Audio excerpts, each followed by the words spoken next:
Hi friends, नमस्कार। मेरा नाम है यशोवर्धन और ये है हजेला इस अकेडमी का यूट्यूब का प्लेटफॉर्म हजेलाज़ आईएएस। तो देखिए, कुछ दिनों से लगातार भारत और बांग्लादेश के बीच में तनाव बना हुआ है और तनाव का कारण भारत नहीं है, बांग्लादेश की आंतरिक राजनीति है इसका बड़ा कारण। और उसमें भी उनके देश में जो 2024 में जो छात्रों का आंदोलन हुआ था, उसके पश्चात वहाँ पे जो उनकी अंतरिम सरकार है वो लगातार इस तरह की नीतियों पे चल रही है, क्योंकि शेख हसीना जो हैं वे भारत में आ गई हैं। ऐसे में उन्हें लगता है कि हसीना को भारत का सपोर्ट है, तो वहाँ की अंतरिम सरकार भारत को जिम्मेदार मानती है। वहाँ के जो छात्र नेता हैं वे भारत को जिम्मेदार मानते हैं जो भी बांग्लादेश में चीज़ें चल रही। लेकिन इसके पीछे एक बहुत बड़ी वजह अमेरिका और चीन और पाकिस्तान है, जो कि बांग्लादेश में इस तरह की जो नीति है, जो कट्टरवादी नीति है, भारत विरोधी नीति है, भारत विरोधी दल हैं या भारत विरोधी जो नेता हैं, उनको लगातार उभरने के लिए वो जगह बना रहे हैं, स्पेस दे रहे हैं। और इसी तरह की एक घटना हो गई कि एक छात्र नेता है उस्मान हादी, उसकी कुछ लोगों ने, नकाबपोशों ने हत्या कर दी। और उसके पश्चात देखते हैं कि बांग्लादेश में हिंसा भड़क उठती है। भारत का जो दूतावास है वहाँ पर पत्थरबाजी की जाती है। कई जगह पे जो अल्पसंख्यक वर्ग हैं उनके ऊपर इस तरह के आरोप लगाए जाते हैं कि उन्होंने धर्म का अवहेलना की है, और ईश निंदा के आधार पर एक व्यक्ति की हत्या कर दी जाती है और चौराहे पर उसकी लाश को टांग दिया जाता है पेड़ से। कुल मिलाकर के बांग्लादेश में जिस तरह का माहौल चल रहा है, तो ना तो वो अल्पसंख्यकों के लिए अच्छा है, ना ही भारत के लिए अच्छा है।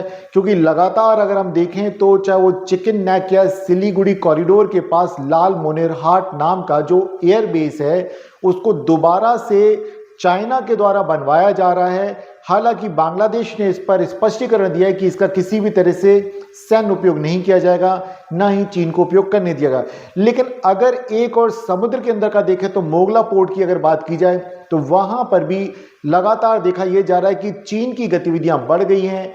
वहां पे चीन अपने बेस बना रहा है। इसके अलावा अब तक वर्तमान में बांग्लादेश के पास सिर्फ 2 पनडुब्बियां हैं और 8 पनडुब्बियों के लिए जगह बनाई जा रही है, और इन पनडुब्बियों का सौदा हो रहा है चाइना के साथ।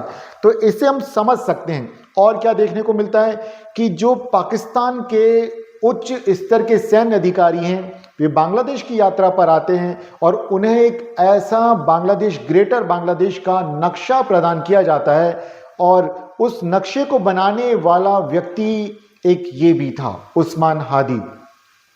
हालांकि बांग्लादेश की सरकार ने उस वक्त इसको खारिज कर दिया था, और इस विषय पर भी मैं पहले वीडियो अपलोड कर चुका हूं। तो आप अगर जाके देखना चाहें तो आप वहां पर प्लेलिस्ट में जाएंगे तो आपको मिल जाएगा। तो कुल मिलाकर के देखें कि लंबे समय से बांग्लादेश में एक भारत विरोधी माहौल बनाया जा रहा है, जिसके पीछे चीन का हाथ है, अमेरिका का हाथ है और आईएसआई पाकिस्तान का हाथ है।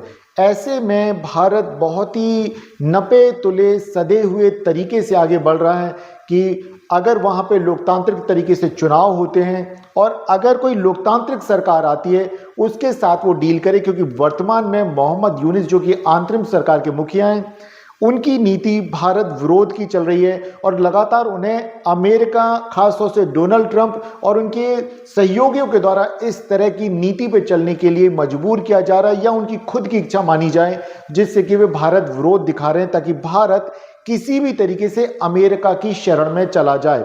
कुल मिलाकर के हम देखते हैं जब भी विदेश नीति का मामला होता है तो वहां पे कोई एक कारक नहीं होता है नीतियों को तय करने का, 2 देशों के बीच में संबंधों को तय करने का। लेकिन आज जिस विषय पर हम चर्चा कर रहे हैं तो ये सारे मुद्दे उससे जुड़े हुए हैं, और आज हम बात करेंगे ये आखिर भारत विरोधी उस्मान हादी कौन था जिसकी मौत पर बांग्लादेश सुलग उठा है। और जो चुनाव में जिस तरह की संभावना लग रही थी कि हसीना की सरकार को, हसीना की पार्टी को जो मौका मिल रहा था, क्या वो मौका उन्हें मिल पाएगा कि नहीं। क्योंकि इस तरह की संभावना जताई जा रही है कि जिन नकाबपोशों ने इस व्यक्ति की हत्या की वे हसीना की पार्टी से संबंधित हैं, हसीना के प्रति हमदर्दी रखते हैं, और माना यह जा रहा है कि वे भाग करके भारत आ गए। इस तरह की अफवाह उड़ाई गई है। चलिए विस्तार से देखते हैं इन सारी घटनाओं को। तो सबसे पहली बात तो ये देखें कि बांग्लादेश जुलाई 2024 में हुए छात्र आंदोलन के पश्चात वहां पे लगातार हम देख रहे हैं कि उथल पुथल मची हुई। ऐसे में एक युवा छात्र नेता जिसका नाम है शरीफ उस्मान हादी, ये भी उस वक्त था और इनकलाब मंच का ये प्रवक्ता था।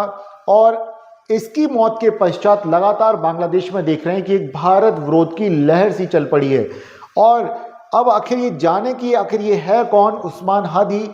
तो जुलाई 2024 के विद्रोह का एक प्रमुख चेहरा था, वहां का जो इनकलाब मंच है जिसने एक मुख्य भूमिका निभाई थी छात्रों के आंदोलन का नेतृत्व करने के दौरान, जिसने कि हसीना को पद छोड़ने के लिए मजबूर किया था, उस पार्टी का था। तो एक कट्टर हसीना विरोधी है और साथ ही भारत विरोधी बयानबाजी के लिए भी जाना जाता है ये व्यक्ति। और ये आगे जो आगामी जो चुनाव होने फरवरी 2026 में, इसमें ढाका की एक सीट है, ढाका 8 सीट, वहां से स्वतंत्र उम्मीदवार के तौर पे ये चुनाव में जाने वाला था। और ये जो इनकलाब मंच का जिसका ये प्रवक्ता, ये वही संगठन है जिसने कि जुलाई 2024 में आंदोलन किया और जिसके दबाव में उस समय की तत्कालीन प्रधानमंत्री शेख हसीना को सत्ता से बेदखल होना पड़ा। कुल मिलाकर के हम ये कह सकते हैं कि हसीना विरोधी राजनीति का प्रतीक है, चेहरा है। हादी की हत्या कैसे हुई ये जान लेते हैं, क्योंकि इसमें भारत का कोई लेना देना नहीं है, दूर दूर तक लेना देना नहीं है। हालांकि कई बड़े यूट्यूबर, सोशल मीडिया प्लेटफॉर्म्स को चलाने वाले लोग इस तरह की बातें करते कि अज्ञात फिर सक्रिय हो गया है, अज्ञात को सक्रिय हो जाना चाहिए, भारत ऐसा भी शो करते जैसे भारत का हाथ है। देखिए, भारत का साफ तौर पे कहा जाए कि इस तरह का हाथ नहीं है। दूसरी बात, कई बातें कही नहीं जाती हैं, राइट। आप कई बार खुलेआम कई यूट्यूब के इस तरह के प्लेटफॉर्म से जो रॉ का नाम लेते हैं, तो मैं यहाँ कहूँगा कि कही नहीं जाती बातें, ये उनकी आंतरिक राजनीति से उपजी हुई समस्या है जिसको वो भारत के ऊपर डाल रहे हैं। जैसे पाकिस्तान की राजनीति में होता है, वे कहते हैं कि कभी भी कोई पाकिस्तान में समस्या आ जाए तो आप भारत को बता दीजिए कि भारत ने किसी तरह की कॉन्स्पिरेसी की है। उसी रणनीति पर चल रहा है इस वक्त बांग्लादेश और बांग्लादेश का जो नेतृत्व, कि अगर उनके देश में कोई भी समस्या है तो उसका कारण बता दीजिए कि ये भारत के द्वारा स्पॉन्सर्ड है, राइट। लेकिन हम इसे समझते हैं विस्तार से। तो देखिए क्या हुआ, 12 दिसंबर की बात है और आज हम आपसे चर्चा कर रहे हैं, बात है आज 20 दिसंबर। तो 12 दिसंबर को ढाका के विजयनगर इलाके में कुछ 3 नकाबपोश मतलब थे, उस वक्त 2 लोग थे, बेसिकली बाइक पर बैठे हुए थे। उसमें एक व्यक्ति चला रहा था और पीछे वाले व्यक्ति ने उस्मान हादी के सिर पर गोली मार दी। उसे फिर सिंगापुर ले जाया जाता है एयर एम्बुलेंस से, जहां पर कि 18 दिसंबर को इलाज के दौरान उसकी मौत हो जाती है। 19 दिसंबर को हादी को बांग्लादेश लाया जाता है और आज हम देखते हैं 20 दिसंबर को हम इस पर चर्चा करें, क्योंकि लगातार 18 की रात से लेकर के 20 की सुबह तक लगातार बांग्लादेश में अराजकता की स्थिति बनी हुई है और अल्पसंख्यकों को निशाना बनाया जा रहा है।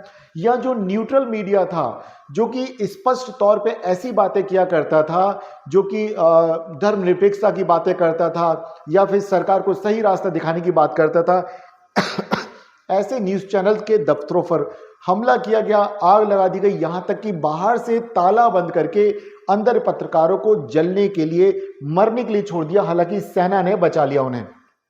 तो देखिए, जैसे ही उसकी मौत की खबर फैलती है तो हजारों प्रदर्शनकारी सड़क पर आ जाते हुए न्याय की मांग करते हैं और ये अफवाह उड़ा दी वहां पर कि जो हमलावर है वे भाग करके भारत आ गए हैं।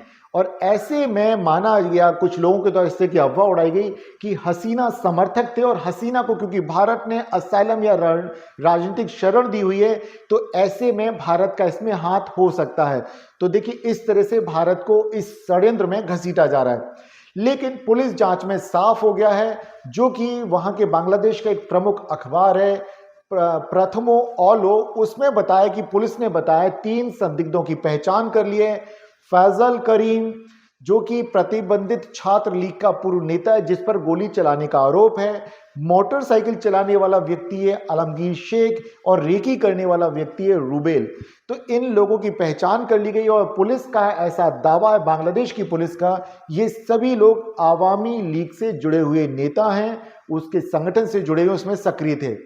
तो ऐसे में फिर भारत के साथ कनेक्शन कैसे जुड़ा? तो देखिए, जो मैंने प्रारंभ में आपको बातें बताई कि बांग्लादेश में जो कुछ भी अराजकता की स्थिति है उसके पीछे बहुत बड़ा कारण है कि वहां पर वे चाहते हैं कि कोई कठपुतली सरकार बने। कौन चाहता है? तो इसमें 3 नाम मैं कहूंगा। एक अमेरिका चाहता है, चाइना चाहता है और पाकिस्तान ऐसा चाहता है कि जो भी वहां पे सरकार बने वो कट्टर सरकार हो, चाइना, अमेरिका और पाकिस्तान को अपना हिमायती मानता हो, भारत की समर्थक कोई भी राजनीतिक दल वहां की सत्ता में ना आ पाए, तो भारत विरोधी माहौल बनाइए। और कौन जानता है कि इस कॉन्स्पिरेसी के पीछे कहीं वही तीनों देश ना शामिल हो, इस बात को समझें। तो हादी की मौत के पीछे बांग्लादेशी सोशल मीडिया और कुछ स्थानीय रिपोर्टरों ने बिना किसी सबूत के भारत पर आरोप लगा दिए कि जो भी हमलावर हैं उन्हें भारत से मदद मिल रही थी और हमला करके वे भारत निकल गए। लेकिन जो स्वतंत्र विश्लेषक हैं, विशेषज्ञ हैं, उन्होंने इसके पीछे की जो वजह बताई वो वाजिब वजह है। वजह क्या है कि फरवरी 2026 में होने हैं वहां पर चुनाव, भारत विरोधी माहौल बनाने के लिए और राजनीतिक स्तर पर ध्रुवीकरण करना, ताकि भारत विरोध के नाम पर कुछ लोगों को वोट ध्रुवीकरण का मौका मिल सके। ऐसे में अगर जो हसीना की सरकार के विरुद्ध सक्रिय रूप से जो नेतृत्व करने वाले लोग हैं उनकी अगर हत्या की जाएगी तो ये माना जाएगा कि भारत के सहयोग से ये सारी चीजें चल रही हैं, भारत का इंटेलिजेंस इसमें शामिल है। ऐसे में भारत विरोधी लहर बनेगी तो ये तय मान के चली कि pro America, pro China, pro Pakistan सरकार बनने की वहां पर ज्यादा संभावना होगी और आवामी लीग को जनता नकार देगी। क्योंकि आवामी लीग ने जब एक प्रदर्शन किया अभी 17-18 तारीख को, तो मोहम्मद यूनिस को मजबूर होना पड़ा कि उनके ऊपर से प्रतिबंध हटाया जाए और उनको चुनाव में शामिल होने के लिए कहा गया। तो अंदाजा लगाइए इसके पीछे कितनी बड़ी साजिश है। अब यहां पे देखते हैं आखिर अब हो क्या रहा है। तो हादी की मौत के पश्चात जो स्थितियां बदली हैं, तो आवामी लीग के कार्यालय को आग लगा दी गई। इसके अलावा 2 बड़े मीडिया हाउस जो कि स्वतंत्रता की बात करते थे, स्वतंत्र होकर अपनी खबरें लिखा करते थे, उनके कार्यालय को जला दिया, पत्रकारों को मारने की साजिश रची। एक संस्था है उदीची संस्था। ये जो संस्था ये कट्टर पंथ के विरुद्ध लगातार काम करने के लिए जानी जाती, तो इस संस्था को बनाया गया निशाना। इसके अलावा ढाका यूनिवर्सिटी में शेख मुजीबुर रहमान हॉल का नाम बदल करके शहीद उस्मान हादी, मतलब इस तरह का पोस्टर लगा दी कि अब से इस हॉल का नाम होगा शहीद उस्मान हादी। ये जो कॉन्स्पिरेसी का हिस्सा, हालांकि सरकार ने ऐसा डिक्लेयर नहीं किया है, लेकिन तब भी वहां इस तरह के पोस्टर्स लगा दिए गए। अंदाजा लगाया जा सकता है कि इससे क्या है। अब सांप्रदायिक स्थिति लगातार बिगड़ रही है। वहां ढाका के पास भालुका में एक घटना घटी जिसमें कि दीपू चंद्रदास नाम का एक हिंदू युवक था, उसे धर्म के अपमान के नाम पर भीड़ ने पीट करके मार डाला और उसके शव को चौराहे पर एक पेड़ पर नग्न अवस्था में लटका दिया गया और आग लगा दी गई। इस घटना से साफ साफ पता चलता है कि बांग्लादेश में अल्पसंख्यक लगातार खतरे में हैं और ऐसे में भारत की अगर हम बात करें कि किस तरह की प्रतिक्रिया भारत दिखा रहा है यहाँ पे, तो भारत को भी अपनी सुरक्षा की चिंता है। जो बदलता माहौल है बांग्लादेश में, तो हालात की गंभीरता को देखते हुए भारतीय सेना भी अब अलर्ट मोड में आ गई है। ईस्टर्न कमांड के प्रमुख लेफ्टिनेंट जनरल RC तिवारी ने भारत बांग्लादेश सीमा का दौरा किया। इसके अलावा लगातार बांग्लादेश की स्थिति पर करीबी नजर रखी जा रही है। अब यहां पर अगर हम बात करें कि आखिर क्या स्थितियां भविष्य में होंगी, तो वो भविष्य में पता चले, यानी कुछ चीजें समझ सकते हैं कि इससे क्या दिक्कतें हैं।